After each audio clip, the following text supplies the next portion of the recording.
Okay, we'll start with the essay on international marketing. Some individuals perceive an international marketing as the Trojan. Okay, we need to change this a little bit. So some individuals perceive, delete the article, perceive international marketing as a Trojan horse which invades the national consciousness of a country. Okay, while others conversely find it useful, not only as a means with an S, means of cultural knowledge, okay, as a means of acquiring cultural knowledge, but also as a way to learn more about foreign economies. You need a plural, IES. It's a very long sentence. Personally, I think I would put that into 2 sentences. Okay, it's very long, especially for your first sentence. So you could divide this. So the first part is fine. So it's as a Trojan horse which can enter into or invade the national consciousness of a country. Full stop. However, others, conversely, and then that sentence will be fine. Okay, this essay will evaluate both sides and explain, okay, I wouldn't say authors, I would remove this, inclination towards the latter claim. And this is your thesis statement. Always make it very clear, so I would actually specify your viewpoint here. It's very important at this stage to know your viewpoint, and the thesis statement is something that all people correcting an essay look at. So this essay will evaluate both sides and argue that the benefits of international marketing outweigh the disadvantages, or you could say it will argue that international marketing has many positive features, or something like that, but just specify, actually specify your viewpoint in your thesis statement, okay? And don't say explain authors, okay? Right, as one part of the globe of globalization, okay, I don't really understand this. People's mindsets sometimes tend to be altered by international brands' advertisements. Okay, this sentence is not clear to me. Okay, what we could say. One aspect of globalization is that it can change people's mindsets through the use of international advertisements. Okay, that would then be clear. Okay. Foreign producers and service suppliers extensively market their products onto new markets via best practices and principles acquired in another country of origin. I'm not sure really why you're saying best practices and principles there. I'm not sure if that's really true about international marketing. Let's see what we could say. Foreign producers and service suppliers extensively market their products onto new markets. Using principles or customs acquired in another country. Okay. Delete of origin, it's not necessary. Such marketing methods can affect already established national values to sell the product to consumers. Okay, again, this sentence is not that clear to me. I think it's the word order is a little bit mixed up. Okay, I think what you mean here. Such marketing methods can affect already established national values in order to sell the product to consumers. Okay, if you say in order to, then it becomes clearer.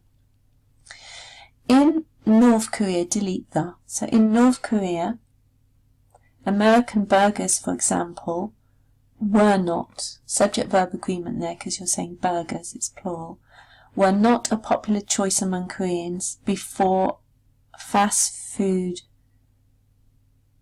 producers, such as McDonald's. They're not actually fast food producers, they're fast food restaurants, or food outlets. Okay, so before fast food restaurants or fast food outlets, such as McDonald's, embedded the idea of American democracy in eating preferences. I don't really get the logic of this sentence. I don't see the connection between American democracy and fast food. Democracy is a political philosophy. So I'm trying to understand what you mean here. I think you could say embedded the idea of American convenience food. You've already said fast food, so American convenience food. Okay, that would be more logical. In eating preferences. Okay, as a result, local consumers have not, again, subject-verb agreement, you've got a plural, consumer, so should be have. Local consumers have not only shifted their diet from home food, so you need homemade food, to more, okay, I wouldn't say detrimental, to more, or you could say to less healthy, that sounds better, to less healthy alternatives, but also their mindset towards more flexible eating. Okay, that's fine. On the other hand, so on the other hand, international companies' advertisements stimulate local customers to gain more comprehensive, to gain a more comprehensive understanding of other cultures by various it's not provocative, thought-provoking, so that would be P-R-O-V-O-K-I-N-G, thought-provoking advertisements. Okay, that's good. So you'd say a vivid example of this, not of it this. Okay, so a vivid example of this is how because you're talking about just one, so how the French fragrance producer Dior auxiliary educated. I think you need to be careful about your dictionary work here, so I wouldn't say auxiliary. I don't actually really know what you mean in this context, so is how French fragrance producer Dior, just delete auxiliary, educated its foreign consumers around the globe by marketing the French sense of beauty. I would delete culture here, but just by marketing the French sense of beauty as a part of their brand image in their marketing campaign titles with the French word j'adore. Okay, I wouldn't say marketing campaign titles, there's a proper word for this, marketing slogans. So just use the word slogan, then you only need one word there. As part of the brand image in their marketing slogan with the French word j'adore. Okay, that's a good example. That is how people from different backgrounds, you need a plural, discover numerous cultural aspects, language. Oh, I see, sorry. Discover numerous cultural aspects, language, and even the mindset of an international producer.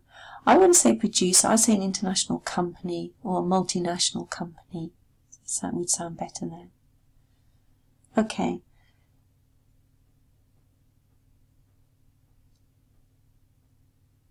Okay, what I'd like to see at the end of this paragraph, you've given an example, and it's a good example. I would like to see a concluding sentence, a concluding paragraph sentence, where you just sum up your main argument of that particular paragraph. I think this paragraph could definitely do with that. So this demonstrates how, this shows, or to sum up, something like that. Okay. Alright, now the conclusion. To sum up, although international marketing can be seen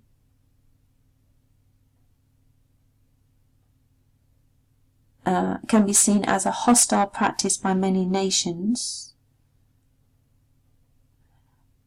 to authors, again, I wouldn't say author's opinion, you would just say, I believe. It's okay to use a personal pronoun in a conclusion when you're giving your viewpoint. It's absolutely fine. So, I believe it is a natural and inevitable process of globalization, comma, which can be, in turn, beneficial in learning more about different cultures, expand people's views, and stimulate personal growth and learning. Again, it's a very long, your whole conclusion is just one sentence, a very long sentence. I think it would be nicer and sort of easier to understand if you put that into 2 sentences. So, okay, you can say, to sum up, although international marketing can be seen as a hostile practice by many nations, I strongly believe it is a natural and inevitable process of globalization. Full stop. Okay. It can be beneficial in helping to learn more about different cultures, expand people's viewpoints, I would prefer there, and stimulate personal growth and learning. And then that's good. So you just needed to put that into 2 sentences. Okay, overall, what I like about this essay is you have answered the question. You've provided a clear viewpoint. I would be careful of, as I said before, your thesis statement in your introduction. I cannot stress enough how important thesis statements are, so I would actually specify that very clearly in the beginning.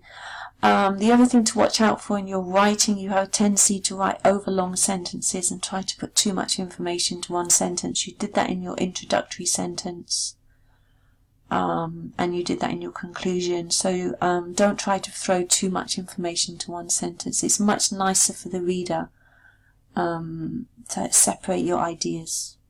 It just helps with understanding your ideas. Okay. It also would be quite nice to see at the end of your paragraph to have a concluding sentence at the end of at least one of those paragraphs, okay, where you comment on any examples you've given, okay.